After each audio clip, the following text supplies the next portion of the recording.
Every human being carries within them two fundamental drives, one that moves toward life and one that moves toward death.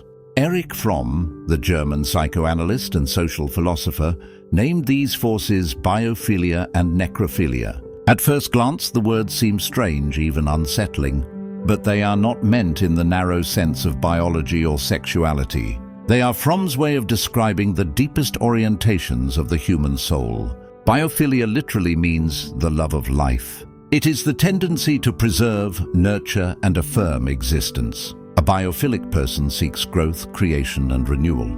They love the vitality of a flower breaking through the soil, the joy of laughter, the courage it takes to change, and the beauty of a mind that expands. To be biophilic is to choose life in every sense, not merely survival, but life with passion, imagination, and compassion. Necrophilia, by contrast, means the love of death. It is not about physical death alone, but about a deep attraction to what is lifeless, mechanical, and rigid. Necrophilic people are obsessed with control, domination, and destruction. They prefer things that can be owned, counted, and manipulated rather than things that grow unpredictably. They feel uneasy around spontaneity and vitality, for life cannot be fully mastered, and so they prefer what can be killed, broken, or frozen into silence. Fromm believed that these two orientations are not just private quirks, but the very forces shaping civilizations. A society built on biophilia cherishes freedom, creativity, and human dignity. A society driven by necrophilia values power, order, and efficiency, even at the cost of human life. The biophilic spirit gives us art, love, discovery, and compassion. The necrophilic spirit gives us war machines, oppression, and a hunger for destruction disguised as progress. At the personal level, the distinction is just as profound. Think of a child who marvels at insects in the grass, who asks endless questions, who builds castles out of sand and then laughs when the waves destroy them. This child is alive with biophilia, open to wonder, curiosity, and growth.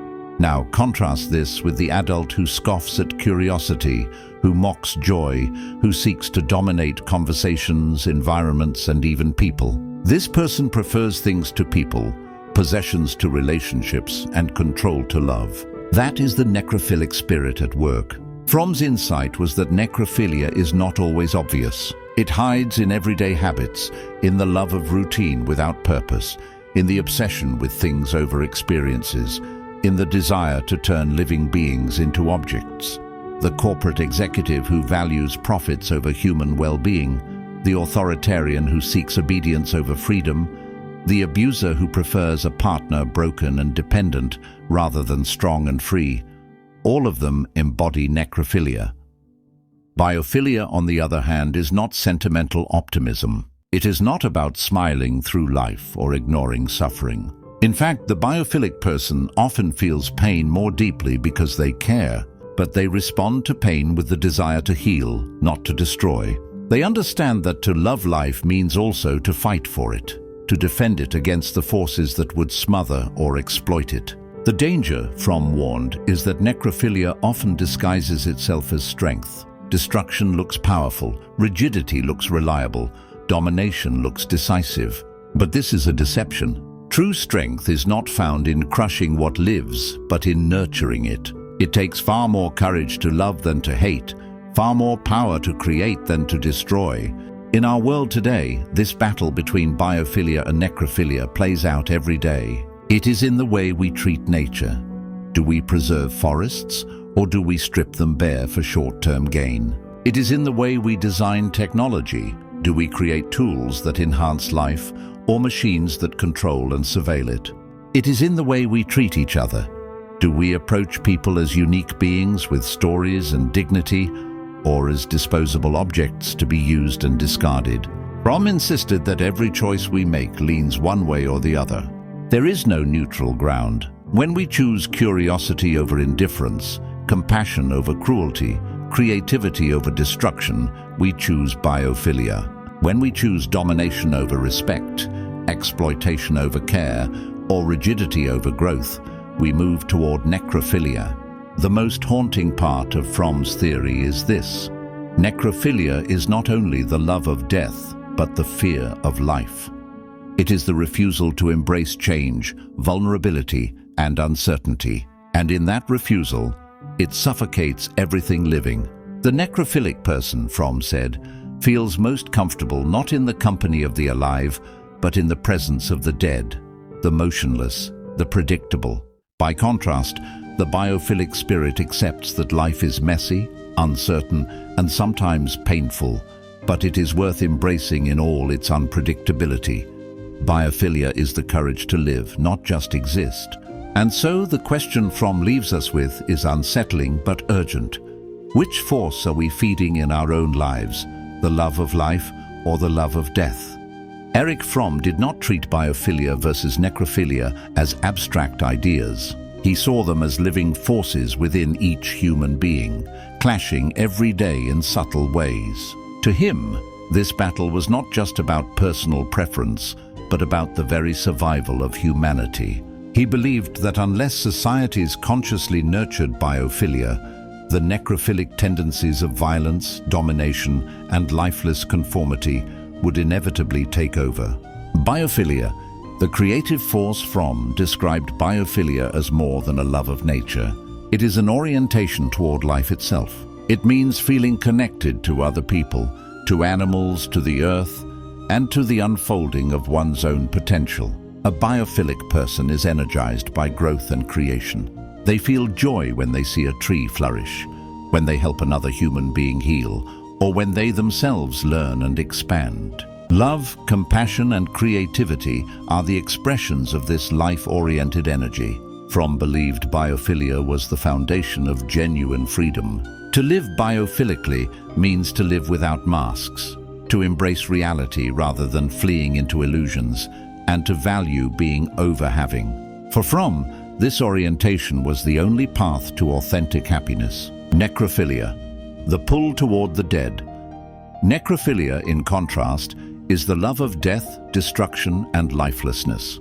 It is not limited to extreme cases like violent criminals or tyrants. Rather, Fromm saw necrophilia in many ordinary behaviors that strip life of vitality. A necrophilic person might prefer order and control over spontaneity, possessions over relationships, mechanical repetition over creativity. They cling to what is fixed and unchanging.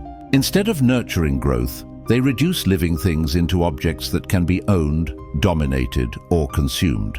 On a social scale, necrophilia becomes chillingly visible in authoritarian regimes, war machines, and economic systems that treat people as numbers instead of human beings.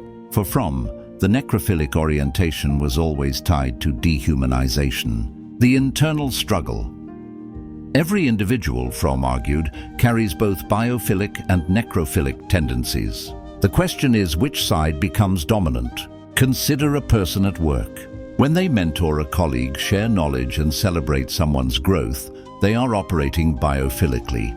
But if they secretly wish their co-worker to fail or feel satisfaction when others are humiliated, the necrophilic impulse has crept in.